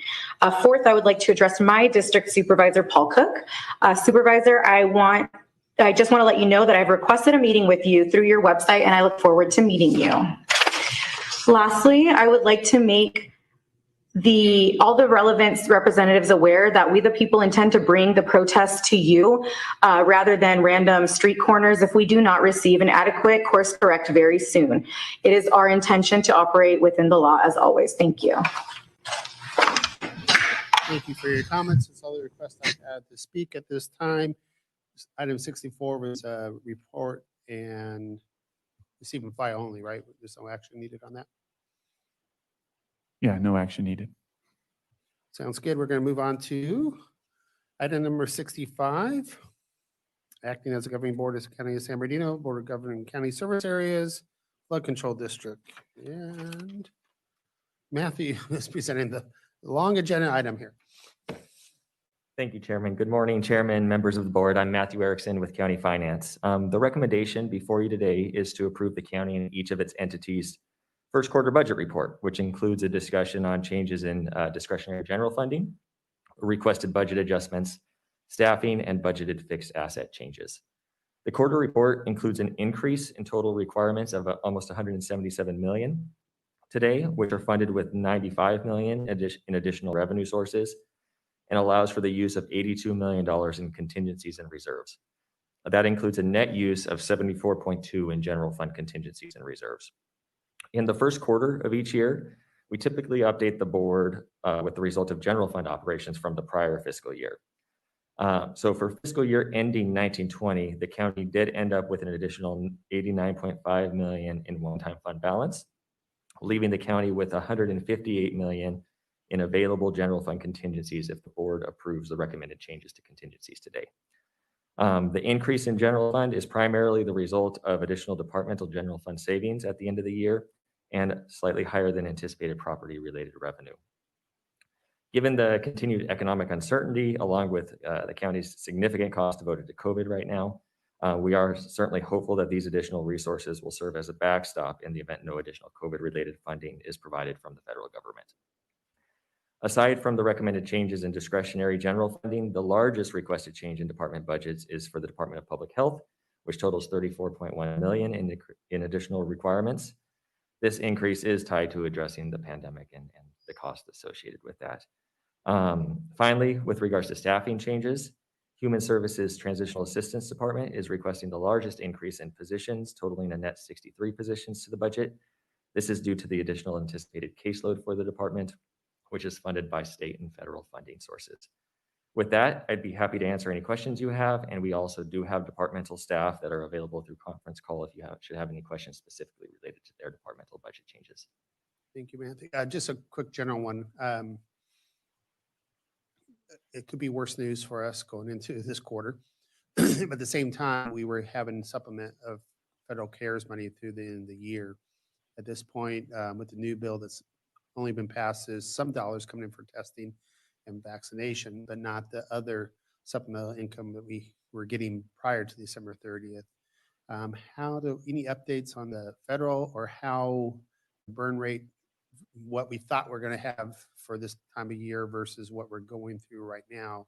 I understand that we're expending a lot on testing and healthcare and all these other COVID related stuff, but since we're not getting the federal funds anymore, I'm glad you're taking a conservative approach to our budgeting at this point, but any thoughts on that?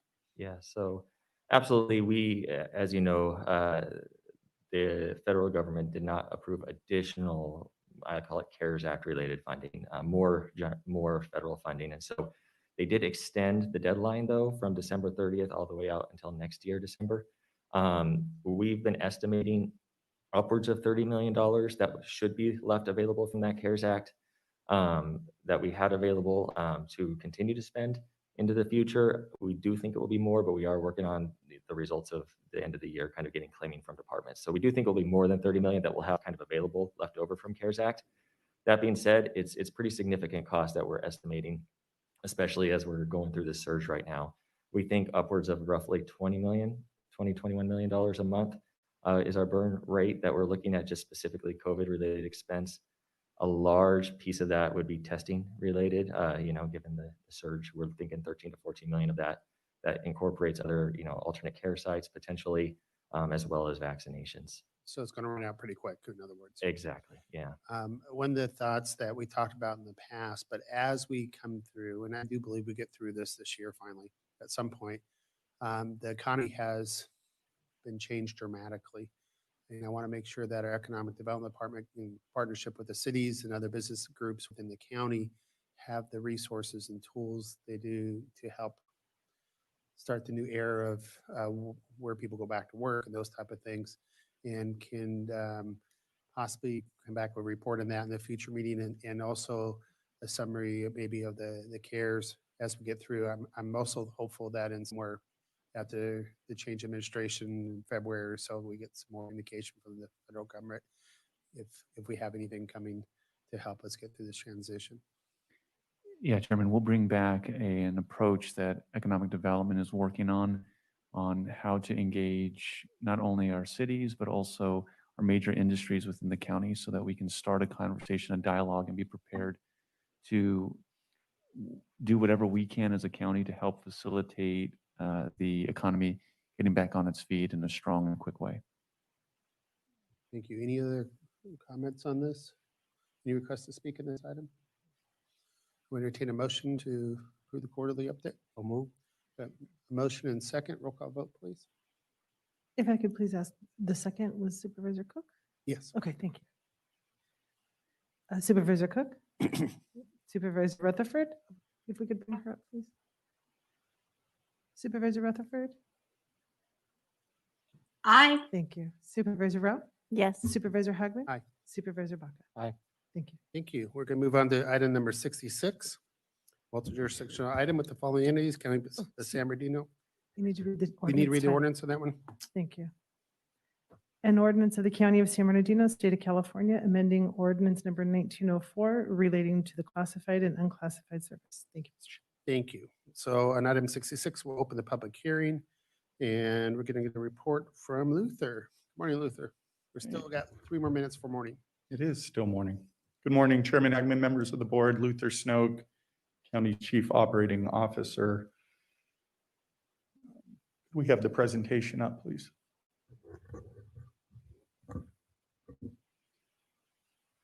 Thank you very much. I'll see if I can control it here. There we go. So a quick overview here. What is before you this morning is the Statewide Community Infrastructure Program, acronym known, not my favorite, but as SKIP. So I'll use SKIP to explain that. But this is a financing mechanism for owners of property that allows them to take various development costs through and fund them through tax-exempt, low-interest, long-term financing. This is offered by the California Statewide Communities Development Authority. And the way it works is for developers and property owners who choose to participate and then actually submit a project that's approved by the California Statewide Community Development Authority. It allows them to roll these fees for the development into long-term bonds that are tax exempt, that are issued by the CSCDA. This is very similar to Melrose. What then CSCDA does is imposes a special assessment via the tax roll that goes onto the owner's property, and it repays the property owner's portion of the bonds over a period of time is indicated based on the bond terms specific to that transaction. And these are paid back through the property tax assessment process. So there's some benefits here. Only the property owners and developers who choose to participate in the program have assessments that are imposed. No one who is not a participant, no other property owners are impacted by this or are assessed a fee here. They are low-cost, long-term tax-exempt financing that the developers receive. And so this is a way to limit that cost and spread it over time.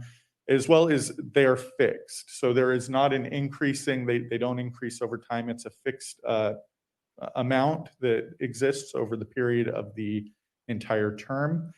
And from a county perspective, either the county or a special districts, depending on who issues this. In this event, we're asking for both flood control and the county to be participant here. They're not liable to repay any of the bonds that private developers issue here. So there's no direct responsibility to the county for the cost of those bonds. Let's go to the next slide. There are some impacts, though, and I want to address those to the county in doing this. As a result of any of these projects that are brought forward, there is some administration that the county or the district is required to take on to move these forward. That likely would incur some cost. However, counties and districts are able to put fees in place to recover these costs. We would expect, if this is approved, to bring back fees in the future in order to cover costs for this action.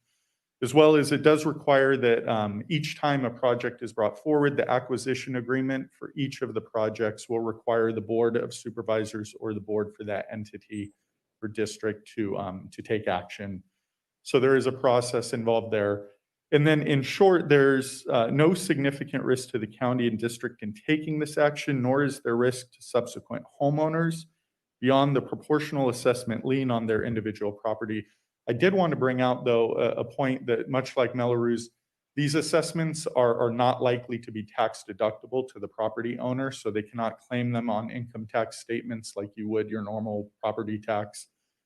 So just a point to note, it does remove the tax benefit to the property owner just of this assessment. There's no impact to their actual property tax. That still could be deducted. So based on that, the recommendations before you are to consider both the county and the flood control district to become a participant in the SCIP program. To adopt a resolution is included with this, approving the county and flood control to be a member of the California Statewide Communities Development Authority Joint Powers Agreement. And actually, the county is already a member. We would be adding flood control as a member to that. And then adopt resolutions approving both the county and the district to participate in the SCIP program and approve the form of an acquisition agreement that was included with the packet. So that includes my presentation. Happy to answer any questions that you may have. Luther, I had one. I see a lot of this type of mechanism used in my district, and I'm generally supportive of it, but I do have a few concerns that maybe you could address. In the old way, if I'm a big developer and I have 400 houses I'm putting, I would have to put all that infrastructure costs out of my pocket. I build the roads, sewer, street lights, stuff like that, whatever it is to code to put in. And that additional cost goes on to a price of the purchase of property. So let's say that ends up being $500,000 home and it's $30,000 per unit that all this infrastructure costs. Now this new way, we take that $30,000, all those global infrastructure costs and put them in a separate assessment onto that property. The net result is for my assessment and property taxes, but less for the house. So to the resident, it kind of pencils out. But for all the entities that receive property tax, all the school districts, the park districts, and sanitation, now that house is sold at a lesser value than it would be if all those costs are rolled into that initial house. So our property assessments could be at the 470 versus the 500. How does that, I know it's on small numbers right now, and I know a lot of my cities have been doing that for a while, but as we project this going forward, unless we get the true assessment, maybe after someone resells it, but still that house to the buyer is going to be, and I've seen the differences for new construction from cities in my immediate area that don't have extra 1% property tax or assessment fees versus the 1.2 or 1.3. So the cities are doing this, and I understand we have to start doing that game too to be competitive. But overall, I think that brings down that sale price of that house down, and maybe affected other agencies. Thoughts on that? That's an interesting thought. There is the potential, if the sales price, as you indicate, is not as high as it would be if there wasn't the special assessment, that there could be an impact to the 1% actually that's paid then in property tax as a result of that. I think we'd have to study that a bit and understand if there's a real impact. We didn't necessarily look or perform a study of properties that have that assessment versus those that do not, to look specifically at what their assessed values would be or their sales prices based on whether those assessments exist. But it is something we could look at. It's and see just, if there's a I don't want to nexus. indirectly hurt some of the other public entities receiving a portion of that 1%. It definitely does help, and we need all the help we can for developers to continue to grow the supply in this county. And they could take those initial costs and bond them out versus out-of-pocket costs. The resident ends up paying sometimes much longer than would be to pay these off if it's a recurring CFD versus a assessment on their initial roll. So the assessments at least get paid off. I've seen in some cases where the CFD never gets paid off. Yeah. It becomes a public safety CFD, becomes an infrastructure CFD for maintenance and ongoing for the cities. And that resident who buys the lower price house is now actually paying twice in their property tax every year forever. And so I want to make sure they're well informed, but also that we're not, because that price is now lower, hurting the entity. So just, I'm going to support this today, but I'd like that to be looked at and at least be disclosed at some point to us and potential in the future. Yeah. And Vice Chair. I guess to dovetail onto that, it does create more affordable housing, even though the taxing entities might not get past that. So there is that alternative viewpoint to way to look at it. I want to commend you. Thank you very much for all the background work that you provided me prior to this. Anytime I hear development impact fees, I get a little nervous. I know the Building Industry Association weighed in that they are supportive of this, reached out to some individual developers. They were also supportive. And I thank you for your time and doing the background and providing me the information. So it seems like it's a good program. Thank you. Yeah, thank you, Chairman. I know that, no one likes paying development impact fees. I know that's important, but, the big thing is now, especially when you have big county unincorporated pockets that don't have the services they need, especially roads. I mean, those are just huge, especially I could speak for the fifth, but, there's a lot of areas that have been neglected and making sure that we can recover some of these costs, because I'm all pro-development, pro-business. I think we have to continue to grow as a county, but at the same time, we also have to consider our residents and the services and the type of services they're going to have in our community. So I just, that's very, very important. Thank you. Thank you, Chair. Thank you. Any other comments? We do have one request to speak on this. Ray Allard.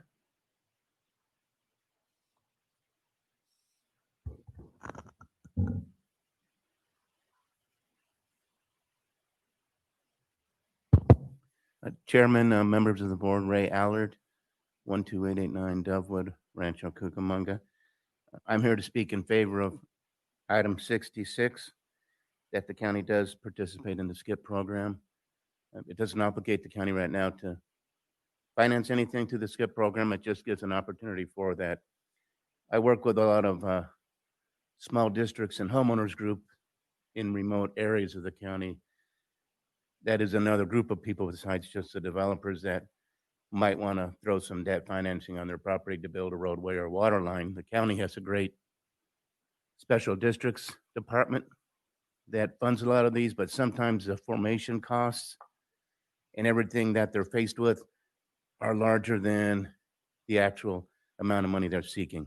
Programs like this have very small formation costs and could provide a lot of other folks the opportunity to finance infrastructure. Thank you. Thank you, sir. That's all the requests to speak I have on this item. We'll turn it back to the board. We'll close the public hearing and entertain a motion. So move. Got a motion approved. Second. Second. Thank you, Supervisor Rufford. Roll call vote, please. Supervisor Cook? Supervisor Rutherford? Aye. Supervisor Rao? Yes. Supervisor Hagman? Aye. Supervisor Baca? Aye. Thank you, Mr. Chair. Thank you. That is the last item we have for today's agenda. We'll turn to board comments. We'll start off with our virtual board member, Supervisor Rutherford. How are you? I'm looking for what the theme of the day is on the back of your shelf. You usually have a theme, and I haven't figured out what it is yet. Today I just put the family picture up to remind us all, the new year ahead and what we really need to focus on. So And I like the joy nothing one else too. else. So there we go. Thank you, Mr. Chair. Supervisor Baca. Hey, thank you, Chairman. No, I appreciate staff and their hard work on really trying to do everything they can to update our community. And I look forward into the rollout plan to the general public. A couple things hopefully we can keep in mind when we're looking at preschools. I know there was concerns about preschools opening, but from personal experience, my daughter's in a private preschool. They wear masks. Parents cannot go in. It's a drop-off site. They take their temperature going in.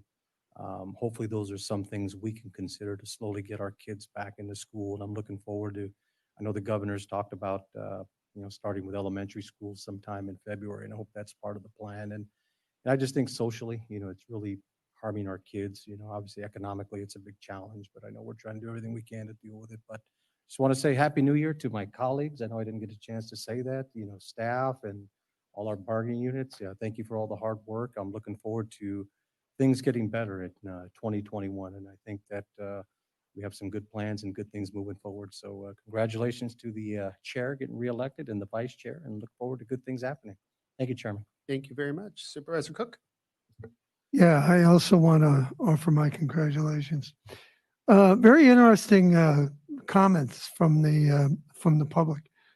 I don't always agree or anything else, but they certainly are interesting. And the impact of wearing a mask for so long, I didn't consider that. And if I rob a bank on the way home, that there's some evidence to show that it does leave an impact, I guess. I always wondered if the Lone Ranger shot his horse after that series was over, wearing that mask all the time, or I don't know.